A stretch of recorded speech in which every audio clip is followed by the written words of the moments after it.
Friends, मेरा नाम है अमर चौधरी और आपका स्वागत है मेरे यूट्यूब चैनल स्मार्ट सब्जेक्ट में। तो फ्रेंड्स, आज का हमारा वीडियो है क्लास 11 की केमिस्ट्री के आरबी से सीबीएसई के chapter first some basic concept of chemistry यानी रसायन विज्ञान की कुछ मूल अवधारणाओं के बारे में।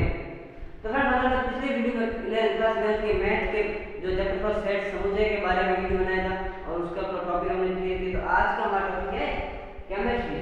तो केमिस्ट्री का सबसे पहला पार्ट हमने स्टार्ट किया है जो आरबी से सीबीएसई दोनों में, और आपको पता है एनसीईआरटी की किताब आई है जो इस अभी आई नई आई एनसीईआरटी आरबी से मिलकर बनाई, उसके आधार पर मैंने नोट्स बनाए और ये मेरे आपका वीडियो आपके लिए क्लास के लिए। तो फ्रेंड्स, क्या है अभी सबसे एक लाइन आ गई जो है इस पार्ट को एक ऐसे बना दिए रॉल्ड हॉफमैन नामक एक लेखक ने इस पार्ट रसायन विज्ञान संबंधी जो क्या अपना विचार व्यक्त किया। क्या है रसायन विज्ञान अणुओं और उनके रूपांतरण का विज्ञान है। यह न केवल तत्वों का विज्ञान है अपितु उनसे निर्मित होने वाले असंख्य प्रकार के अणुओं का भी विज्ञान है। यह कथन रॉल्ड हॉफमैन के द्वारा दिया गया। यानी रसायन विज्ञान कोई 100 तरह की चीजें ये तो नहीं है, ये उन 100 चीजों से निर्मित होने वाले असंख्य जो बहुत सारे प्रकार के अणु होते हैं उनका समूह है विज्ञान। ये हमारे रॉल्ड हॉफमैन के द्वारा कथन कहा गया है। इसी के साथ ही रसायन विज्ञान के बारे में और क्या कहा गया है वो कि रसायन विज्ञान संरचना गुणधर्म आदि से संबंधित है। संगठन संरचना जिन्हें पदार्थ के मौलिक अवयवों परमाणुओं के द्वारा व्यक्त किया समझा जा सकता है। और इस यही कारण है कि जो विज्ञान रसायन विज्ञान को अणु और परमाणु का विज्ञान कहते हैं। तो फ्रेंड्स, हमारा नेक्स्ट टॉपिक है रसायन विज्ञान का महत्व। रसायन विज्ञान का महत्व के बारे में कहा गया है वो देखते हैं। तो फ्रेंड्स, रसायन विज्ञान का महत्व बहुत है जिसे हम कल्पना नहीं कर सकते। हमारे जीवन के प्रत्येक क्षेत्र में रसायन का उपयोग होता है। जैसे हम जो तेल लगाते हैं उसमें भी रसायन का उपयोग होता है। मुंह पे क्रीम लगा जिसे वर्तमान में पैर लो लिए तो उनमें भी रसायन का उपयोग होता है। बिना रसायन के ये सब उद्योग में अधिक काम में आता है। इसलिए रसायन नाम भी 4 अक्षर का नाम होने से कोई छोटा शब्द नहीं होता है। ये उद्योग प्रत्येक उद्योग में वस्त्र उद्योग में उनको साफ करने में प्रत्येक क्षेत्र में रसायन का प्रयोग होता है। तो हमारा रसायन विज्ञान का महत्व देखते हैं। नेक्स्ट टॉपिक है रसायन विज्ञान का महत्व देखते हैं। रसायन विज्ञान का महत्व फ्रेंड्स, सबसे पहले तो रसायन विज्ञान से पहले हम देखते हैं विज्ञान। बार-बार शब्द सुनते हैं विज्ञान क्या है। विज्ञान क्या चीज है? बार-बार किसी चीज को जैसे मैंने अभी आपको पढ़ा अब मेरे को ये एक जिज्ञासा हो रही है, मतलब बार-बार समझने की और निरंतर जो वर्णन करना है मैं तो बार-बार वर्णन कर रहा हूँ रसायन विज्ञान का। ये मेरी चेष्टा है इसके प्रति। तो ये क्या विज्ञान है? ये चेष्टा विज्ञान है। और हमारा टॉपिक है रसायन विज्ञान में फ्रेंड्स आसानी से रसायन विज्ञान यानी विज्ञान को समझने के लिए भागों में बांटा गया है। जैसे रसायन विज्ञान हो गया, भौतिक विज्ञान हो गया, जीव विज्ञान, भूविज्ञान आदि बहुत प्रकार के विज्ञान होते हैं जिनको शाखाओं में बांटा गया ताकि आप आसानी से सरल प्रकार से समझ सके। ये हमारा रसायन विज्ञान का सबसे मेन इंपॉर्टेंट मैथ जो आपको बताएंगे इसको प्रत्येक भागों में वर्णन किया जाएगा आसानी से समझा जा सकता है। इसके बाद है जैसे रसायन विज्ञान के सिद्धांतों का व्यवहारिक मंत्र। आप जानते हैं कि रसायन विज्ञान का उपयोग मौसम, नाड़ी तंत्र, कंप्यूटर में आदि सब जगह रसायन का उपयोग होता है। मौसम का आज जो मौसम जलवायु क्या है यहाँ के क्षेत्र में मौसम क्या है, कितने डिग्री सेल्सियस है, तो ये सब रसायन के द्वारा ज्ञात किया जा सकता है। ये इसका मुख्य कारण है। और आप जानते हैं कि रसायन उपयोग जैसे साबुन हो गया, अम्ल, क्षार, लवण यानी जो एसिड है आदि में और अपमार्जक आदि सब उर्वरकों में जैसे हम पौधों की वृद्धि करने के लिए उसमें रसायन डालते हैं, उर्वरक डालते हैं, वो भी रसायन ही है। जैसे वर्मी कंपोस्ट हो गया, कंपोस्ट खाद हो गई आदि सभी प्रकार के। तो हमारे जीवन के प्रत्येक क्षेत्र में जो है रसायन का उपयोग होता है। आगे आपकी किताब जो टॉपिक देंगे उस अनुसार देखते हैं क्या दिया गया है। तो फ्रेंड्स, जो जैसे कैंसर है, कैंसर नामक एक बीमारी है, कैंसर और एड्स जो आज इस आधुनिक युग की सबसे घातक बीमारी और वर्तमान समय में आप जानते हैं कोरोना नामक बीमारी फैल रही बहुत घातक है। वर्तमान में इसका वैक्सीन तैयार नहीं हुआ जो जल्दी होने वाला है। हम देखते हैं कैंसर, तो कैंसर का इलाज में रसायन नहीं ढूंढा है। एक सिस्प्लाटिन नामक और टेक्सोल नामक जो औषधि होती है उसमें रसायन होता है। तो वो भी क्या है टेक्सोल जो रसायन है वो उसका उपयोग टेक्सोल नामक एक रसायन दवाई है कैंसर उपचार में। फिर एड्स के लिए एजिडोथाइमिडीन, क्या एड्स के लिए एजिडोथाइमिडीन, एड्स नंबर के उपचार के लिए। तो इसमें भी रसायन का उपयोग होता है। बहुत प्रकार का जो है इसमें रसायन का उपयोग होता है। वर्तमान समय में रसायन द्वारा चुंबकीय, विद्युतीय, प्रकाशीय आदि तंतु को संश्लेषित करने के लिए भी रसायन का उपयोग होता है। क्या प्रकाशीय और चुंबकीय तंतु होते हैं, उन्हें संश्लेषित करने के लिए भी जो क्या है रसायन उपयोग होता है। जैसे समताप मंडल में ओजोन का अवक्ष हो रहा है, ध्यान दें ओजोन परत में हानि हो रही है, तो क्या क्लोरोफ्लोरोकार्बन जैसे में वृद्धि हो रही है, तो ऐसे उसके लिए क्या है रसायन का उपयोग है। मोह पदार्थों में तंतु के लिए भी रसायन का उपयोग किया जाता है। ये रसायन का उपयोग ये इसका महत्व है, बहुत सारा इसका उपयोग हो रहा है। आप जानते हो पिछली सभ्यता होती थी, हड़प्पा सभ्यता है, मेसोपोटामिया है, आदि सभी सभ्यता में भी हमें कुछ न कुछ रसायन के प्रमाण मिलते हैं। कोई तांबे का आइटम है उससे जुड़ा हुआ, तो इस सब रसायन से जंगल बनते हैं। और ग्रीन हाउस गैसों का प्रबंधन क्या है रसायन से होता है, ये इसका मेन है। फ्रेंड हमारा नेक्स्ट टॉपिक है द्रव्य की प्रकृति। हम देखते हैं कि नेक्स्ट द्रव्य की प्रकृति क्या दी गई है। तो द्रव्य की प्रकृति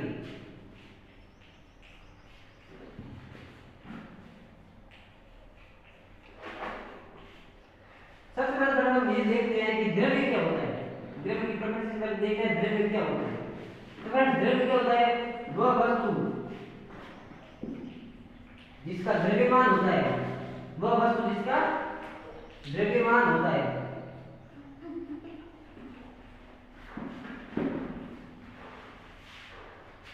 और जो स्थान घेरती है, यानी जो जगह घेरती है वो क्या कहलाती है द्रव्य कहलाती है। जिसका द्रव्यमान होता है और जो स्थान घेरती है वह द्रव्य कहलाती है। और जैसे उदाहरण के तौर पर कलम हो, जैसे हम पेन कह सकते हैं, पेन, पेंसिल आदि, पुस्तक आदि बहुत सारी क्या है ये द्रव्य है, तो ये स्थान घेरता है, इनका द्रव्यमान होता है। नेक्स्ट देखते हैं कि द्रव्य की भौतिक अवस्थाओं के बारे में। तो फ्रेंड्स हम देखते हैं कि द्रव्य की भौतिक अवस्थाएं।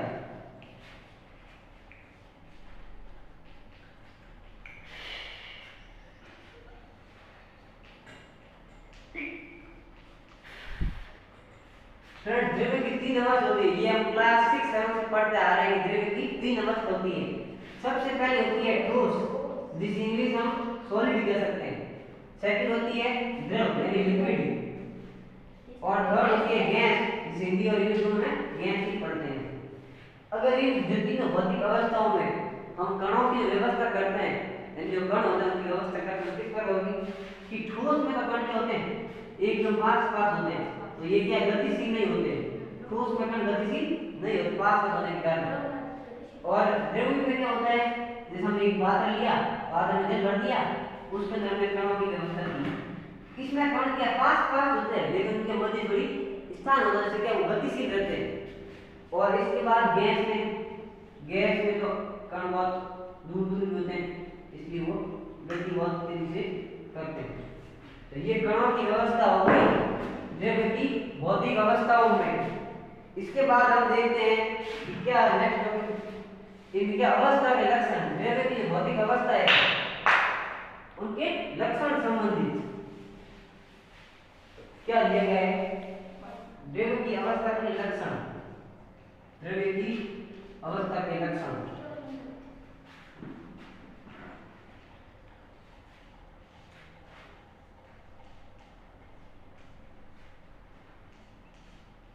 तो फ्रेंड्स सबसे पहले हम बात करते हैं ठोस के बारे में। अवस्था लक्षण, ठोस का एक आकार होता है, जैसे हमने बॉल का आकार है, गोल है, तो ये आकार हो गया। तो ये ठोस का क्या होता है आकार होता है, ठोस का आकार होता है। लेकिन जो क्या आता है आयतन और आकार दोनों होते हैं, बराबर होते हैं आयतन और आकार। इसी प्रकार हम देखते हैं द्रव्य का, ठोस का आकार और जो क्या है निश्चित होता है आयतन, ठीक है। द्रव्य का आयतन होता है लेकिन कोई आकार नहीं होता है, यानी अपने द्रव्य जिस बर्तन में डाला जाए तो उसके आकार का हो जाता है। जैसे द्रव्य का आयतन निश्चित है लेकिन आकार अनियंत्रित होता है। जो इसी प्रकार गैस है, गैस का भी क्या होता है न तो आकार होता है ना आयतन होता है। ठोस का आकार और आयतन दोनों होता है, जबकि गैस कोई आकार और आयतन नहीं होता है। और द्रव का आयतन होता है लेकिन आकार नहीं होता। जिस बर्तन में जाता है उस बर्तन के अनुसार हो जाता है। नेक्स्ट है ताप और दाब के अनुसार होता है ठोस द्रव में। ये ताप और दाब के अनुसार हमने नाम तो सुना है लेकिन उसके बारे में जानते नहीं, लेकिन हमने पढ़ा है। फ्रेंड्स आप जानते हैं कि ये जैसे मैंने बर्फ लिया, ये बर्फ एक आइस क्यूब लिया मैंने। अब अगर मैंने इसको गर्म कर दिया, इसको मैंने 30 सेकंड में गर्म किया तो ये जो ठोस है, जो फ्रीज में जो आइस क्यूब निकल रहा है वो गर्म होने के बाद क्या है, पानी बन जाता है। ये पानी बन जाता है। और पानी को और अधिक गर्म करने में तो ये क्या है, भाप बनकर हवा में उड़ जाएगा, हवा में जाएगा।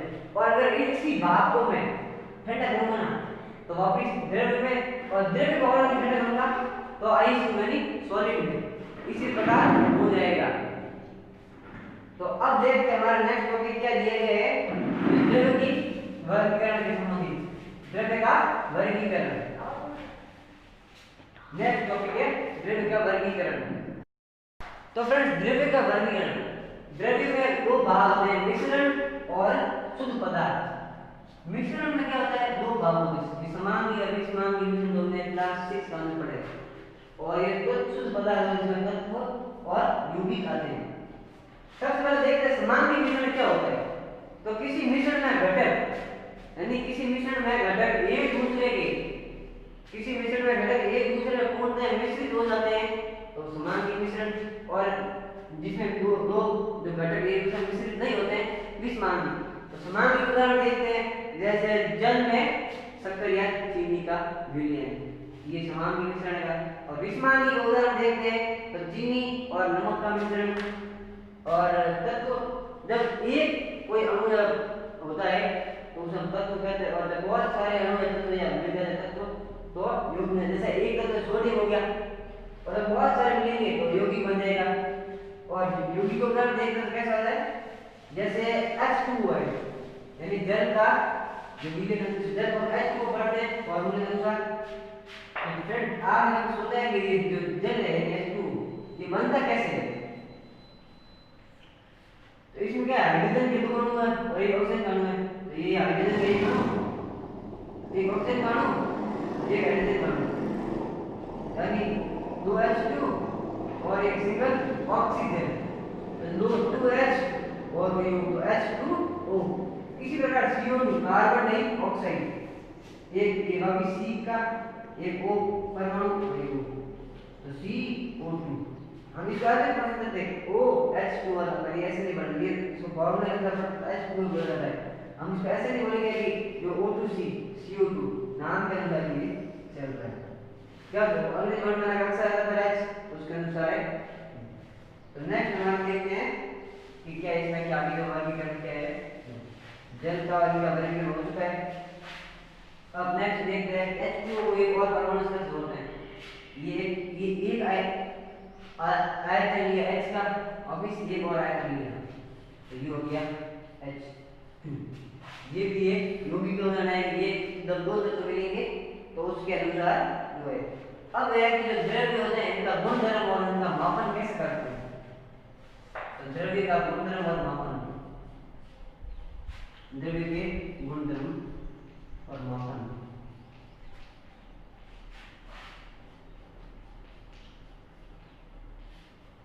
जैसे द्रव्य के दो गुणधर्म होते हैं, भौतिक गुणधर्म और रासायनिक गुणधर्म, जो हमने 8 9 क्लास में पढ़े हैं, भौतिक और रासायनिक गुणधर्म। फ्रेंड्स सबसे पहले देखते हैं कि भौतिक गुणधर्म क्या होता है।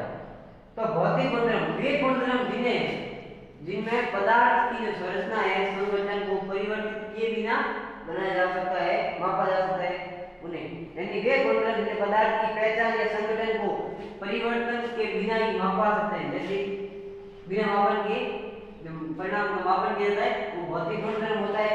उदाहरण के तौर पर जैसे रंग, गंध, क्वथनांक, जलनांक, हिमांक आदि, घनत्व आदि, ये भौतिक गुणधर्म हुए। और रासायनिक गुणधर्म उदाहरण होते हैं जैसे अम्लता है, क्षारता, लवणता, लवण आदि दादीदा, यानी वे गुणधर्म जिन्हें मापने और देखने के लिए रसायन जो पदार्थ में परिवर्तन किया जाता है जैसे दूध से दही बना जाता है तो उसमें एक परिवर्तन हुआ, तो ये क्या है, परिवर्तन होने के कारण वहां पर देखा जा सकता है। ये दोनों विपरीत एक दूसरे के। इसी प्रकार अब हम नेक्स्ट देखते हैं कि क्या है मापन और संबंधित। फ्रेंड्स सबसे पहले तो क्या है कि मापन की दो विधियां होती है, एक अंग्रेजी विधि और एक मीट्रिक विधि, यानी अंग्रेजी विधि और मीट्रिक विधि। जैसे द्रव्य का और अधिक भी गुणधर्म होते हैं, जैसे लंबाई है, क्षेत्रफल है, लंबाई लिए क्षेत्रफल ले लिया और आयतन, ये और भी इसके गुणधर्म है। और मापन की विधि क्या है, दो ही है। नंबर 1 है अंग्रेजी, फिर है मीट्रिक पद्धति।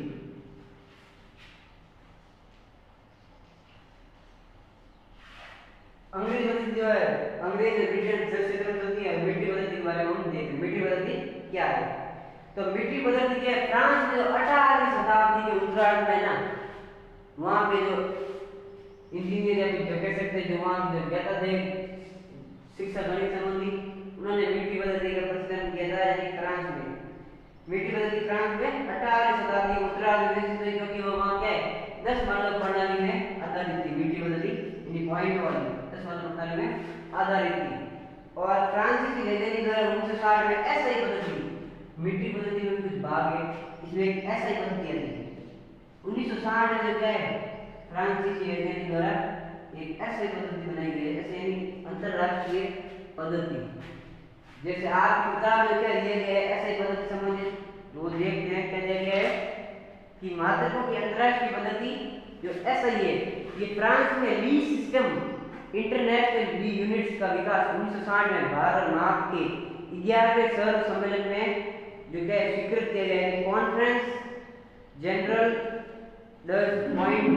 पॉइंट्स एट मेजर्स यानी जीपीएम में स्वीकृत किया गया था मात्रकों की अंतरराष्ट्रीय पद्धति, जो कि फ्रांस में ली सिस्टम इंटरनेशनल ली यूनिट्स में मानक सर्व सम्मेलन में स्वीकृत किए। इसके बाद जो है सीजीपीएम एक सरकारी संस्था है जिसका गठन एक राजनीतिक समझौते मीट्रिक परिपाटी जिस पर सन 1875 में पेरिस में हस्ताक्षर किए गए थे के अंतर्गत किया गया।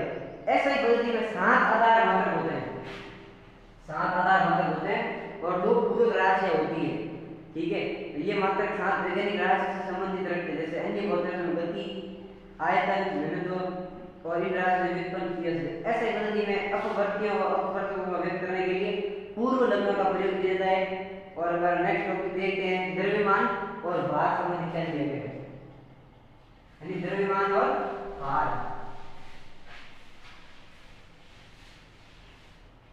नेक्स्ट टॉपिक आपकी किताब है द्रव्यमान और भार, द्रव्यमान और भार। तो किसी पदार्थ का द्रव्यमान उसमें जो उपस्थित द्रव्य की मात्रा है, जैसे मैंने कॉक ली, इसमें जो इसकी मात्रा है ये इसका द्रव्यमान है, क्या कहते हैं इसकी क्या मात्रा है, ये इसका द्रव्यमान हो गया। जबकि किसी वस्तु का भार क्या होता है, उस पर लगने वाला गुरुत्व बल है। कोई वस्तु है, जैसे कोई मैंने एक गमला ले लिया, उस पर गुरुत्व बल लगता है तो वो उसको क्या है भार आता है। इस तरह किसी पदार्थ का द्रव्यमान तो स्थिर होता है लेकिन भार गुरुत्व के कारण परिवर्तित होता है, क्योंकि गुरुत्वाकर्षण हमेशा परिवर्तित होता रहता है, ऊपर से बदलता रहता है, तो इससे क्या भार ऊपर से होता रहता है जबकि द्रव्यमान स्थिर रहता है। और भार में गुरुत्व के परिवर्तन एक स्थान से दूसरे स्थान अलग होता है, भार अलग होता है क्योंकि गुरुत्वाकर्षण बल भी अलग होता है प्रत्येक स्थान पर। चंद्रमा पर जो है 1/6 के रूप में होता है प्रत्येक क्षेत्र में। इस प्रकार का नेक्स्ट टॉपिक है आधार भौतिक राशि और उनके मात्रक, यानी भौतिक राशि और उनके मात्रक समान होकर दिए गए, उनके प्रतीक है वो देखते हैं कि क्या दिए गए। तो नेक्स्ट देखते हैं कि फ्रेंड्स भौतिक राशियों के प्रतीक, मात्रक और ऐसे प्रतीक की सारणी देखते हैं। सबसे पहले लंबाई को हम L से प्रतीक करते हैं, लेंथ, इसका मात्रक आता है मीटर, मीटर को हम m से ऑफिस प्रतिशत करते हैं। नेक्स्ट है द्रव्यमान को m से प्रतिशत करते हैं, इसका मात्रक है किलोग्राम और इंग्लिश में केजी। फिर है समय यानी टाइम, t प्रतिशत करते हैं और इसका ऐसे मात्रक है वो है सेकंड, जिसे हम इंग्लिश में ऐसे प्रतीक SEC सेकंड कहते हैं। इसके बाद है विद्युत धारा यानी इलेक्ट्रिसिटी, याद रखना है उसको I से प्रतिशत करते हैं और इसका ऐसे मात्रक है एम्पियर। तो एम्पियर को AMP से प्रदर्शित करते हैं। और नेक्स्ट देखते हैं कि क्या दिया गया है।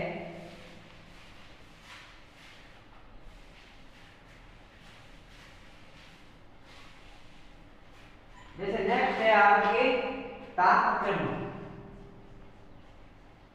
नेक्स्ट आ गया तापक्रम और इसके बाद पदार्थ की मात्रा,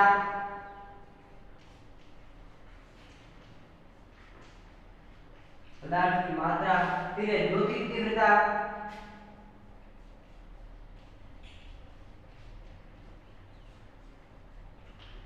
क्या किया तापक्रम, पदार्थ की मात्रा एवं ज्योतिक तीव्रता, जिसे इसे हम T से वर्णन करते हैं। T से तापक्रम को, पदार्थ की मात्रा को N से और इसे IU से। इनका ऐसा ही मात्रक होता है केल्विन, तापक्रम होता है केल्विन, तापक्रम का होता है केल्विन। इसके बाद से पदार्थ की मात्रा का गया मोल, फिर हो गया जैसे कैंडला। तो इसे प्रदर्शित कैसे करेंगे वापस ऐसे मात्रा को इंग्लिश में क्या लिखो, तो केल्विन को K से, मोल को MOL से प्रदर्शित किया केल्विन के बाद मोल को। इसके बाद जो कैंडला होता है कैंडला CD, कैंडला, तो ये CD, तो ये हमारे ऐसा ही मात्रा की होगी जो राशियां होती हैं प्रतीक, ऐसे ही प्रतीक के बारे में अब नेक्स्ट हम पढ़ेंगे कि परिभाषाओं के बारे में। तो फ्रेंड्स सबसे पहले ऐसे ही मात्राओं की परिभाषा के बारे में देगा आपकी पुस्तक क्लास 11 के आरबी सीबीएसई की तरफ पढ़ने के लिए। सबसे पहले आपको टॉपिक लेते हैं लंबाई के बारे में। ये लंबाई, लंबाई के लंबाई का मात्रक क्या होता है मीटर। अब मीटर की परिभाषा क्या होती है ये हम देखते हैं कि क्या दी गई। तो प्रकाश द्वारा निर्वात में, यानी जो प्रकाश होता है उसके द्वारा निर्वात में 1 सेकंड में 1 सेकंड में 1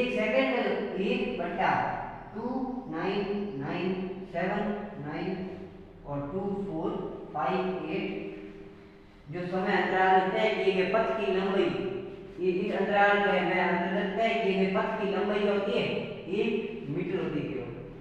नेक्स्ट द्रव्यमान, जैसे किलोग्राम मात्रा का मात्रक,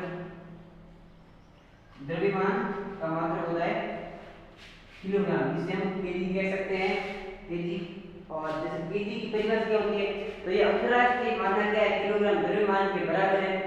नेक्स्ट है हमारे लिए तीसरा समय, इसे हम सेकंड, इसकी परिभाषा है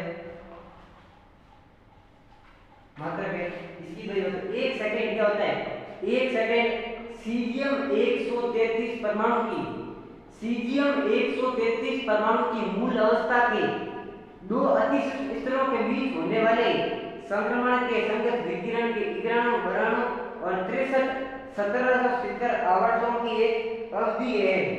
1 सेकंड क्या है सीजियम 133 परमाणु की मूल अवस्था के 2 अतिसूक्ष्म स्तरों के बीच होने वाले संक्रमण के संगत विकिरण के इक्राणु बराणु और 1770 आवर्तों की क्या अवधि है। इसके बाद नेक्स्ट देखते हैं 4 नंबर विद्युत धारा, जिसे हमने 10 में पढ़ा हुआ है, जिसका मतलब होता है एम्पियर, AMP एम्पियर। एम्पियर क्या है, ये 1 एम्पियर वह विद्युत धारा जो निर्वात में 1 मीटर दूरी पर स्थित 2 अनंत लंबाई वाले समांतर और नगण्य अनुप्रस्थ काट वाले चालकों के बीच प्रवाहित होने पर 2 × 10⁻⁷ न्यूटन प्रति मीटर लंबाई का बल उत्पन्न करती है। ये विद्युत धारा के एम्पियर की परिभाषा है क्या, 1 एम्पियर वह विद्युत धारा है जो निर्वात में 1 मीटर दूरी पर स्थित 2 अनंत लंबाई वाले समांतर और नगण्य अनुप्रस्थ काट वाले चालकों के बीच प्रवाहित होने पर 2 × 10⁻⁷ न्यूटन प्रति मीटर लंबाई का बल उत्पन्न करती है। तो ये इसकी क्या गई परिभाषा। नेक्स्ट देखते हैं तापक्रम, ताप केल्विन, जिसकी मात्रा होता है केल्विन की परिभाषा। तो जल के त्रिक बिंदु के ऊष्मागतिक ताप का 1/273.16 भाग होता है केल्विन। यानी जल के जो त्रिक बिंदु होते हैं उसके जल के त्रिक बिंदु के ऊष्मागतिक ताप का 1/273.16 भाग 1 केल्विन होता है। इसके बाद नेक्स्ट पदार्थ की मात्रा, इसका मतलब होता है मोल। तो मोल किसी निकाय पदार्थ की वह मात्रा है जिससे मूल कणों की संख्या उतनी होती है जितनी 0.012 किलोग्राम यानी कार्बन 12 में उपस्थित परमाणुओं की संख्या होती है। जब मोल का प्रयोग किया जाता है तब मूल कणों की इंगित करना चाहिए कि ये परमाणु अणु आदि इलेक्ट्रॉनिक या अन्य कणों के विशिष्ट समूह होते हैं। यह आपके कक्षा 11 के जो मात्राओं की परिभाषा। नेक्स्ट जो अंतिम परिभाषा है मात्रा की क्या है, ज्योतिक तीव्रता, जिसको कैंडेला कहते हैं, कैंडेला की परिभाषा।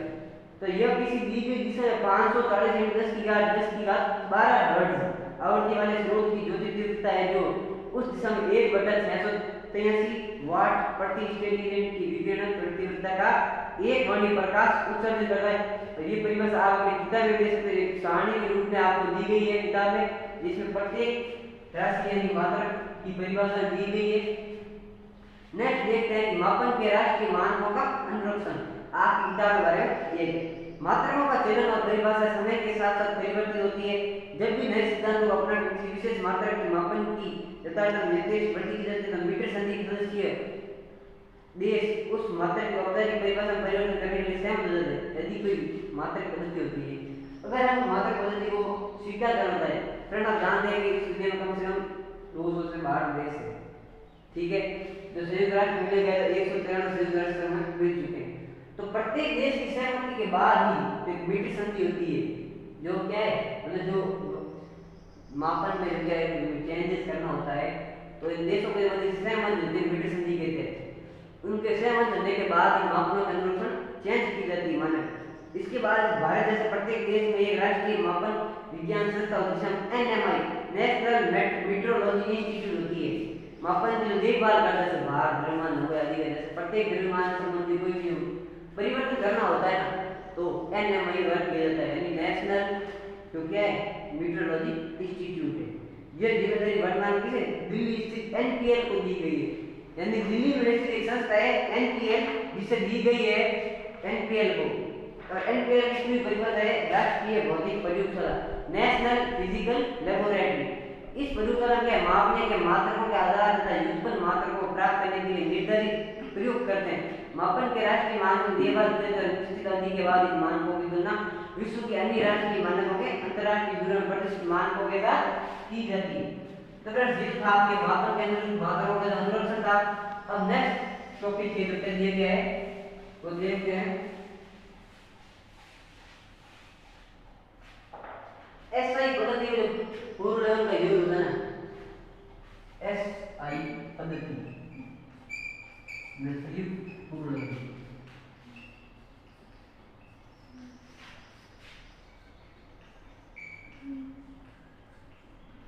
यानी SI पद्धति में प्रयुक्त होने वाले पूर्व लगन के बारे में लिखना है। तो फ्रेंड्स ये है SI पद्धति में प्रयुक्त पूर्व लगन यानी गुणक। तो 10 की घात -24 को योक्टो इसका पूर्व लगन है, इसका संकेत Y से, 10 की घात -21 को जेप्टो Z से, और 10 की घात -18 को एटो, और 10 की घात -15 को फेम्टो से प्रदर्शित करते हैं। इसी के साथ ये आपकी किताब में सारणी दी गई है जो SI पद्धति में प्रयुक्त पूर्व लगन संबंधी, जिसमें गुणक दिए गए 10 की घात -24 के, इसका पूर्व लगन संकेत जो प्रत्येक पूर्व लगन दिए गए और इसके संकेत और दिए गए हैं। इसके बाद जो मेन आगे और दिए गए वो देखते हैं कि क्या दिए गए हैं। नेक्स्ट है कि जो 10 की घात 9, 12, 15, 18 इसके संबंधित संकेत और पूर्व लगन दिए गए। तो फ्रेंड्स सबसे पहले हम देखते हैं कि जो वैश्लेषिक तुल्य के बारे में, प्रयोगशाला में किसी पदार्थ के द्रव्यमान के अधिक यथार्थ परख के लिए वैश्लेषिक तुल्य का उपयोग किया जाता है। तो वैश्लेषिक तुल्य का चित्र तो ये है, दिए गए है, जो मैंने खुद अपने नोट्स की कॉपी बनाया है। इसके बाद ही क्या होता है कि जो द्रव्यमान का जो SI मात्रक होता है, द्रव्यमान का SI मात्रक किलोग्राम है, लेकिन प्रयोगशाला में इसके छोटे मात्रक होते हैं जैसे ग्राम। तो 1 किलोग्राम 1000 ग्राम का प्रयोग किया जाता है, क्योंकि रासायनिक अभिक्रिया में रासायनिक पदार्थ की थोड़ी मात्रा का उपयोग किया। तो फ्रेंड्स हमने इस वीडियो में जो SI चैप्टर चैप्टर फर्स्ट के जो वैश्लेषिक तुल्य तक के जो टॉपिक का स्वाद क्लियर किया, और हमने नेक्स्ट वीडियो में इसका जो सेकंड पार्ट है वो मैं क्लियर कर दूंगा आपको। अगर आपको फ्रेंड वीडियो अच्छा लगा तो लाइक कीजिएगा, मेरे चैनल स्मार्ट सॉफ्टवेयर को सब्सक्राइब कीजिएगा और बेल आइकन को जरूर दबाइएगा। धन्यवाद।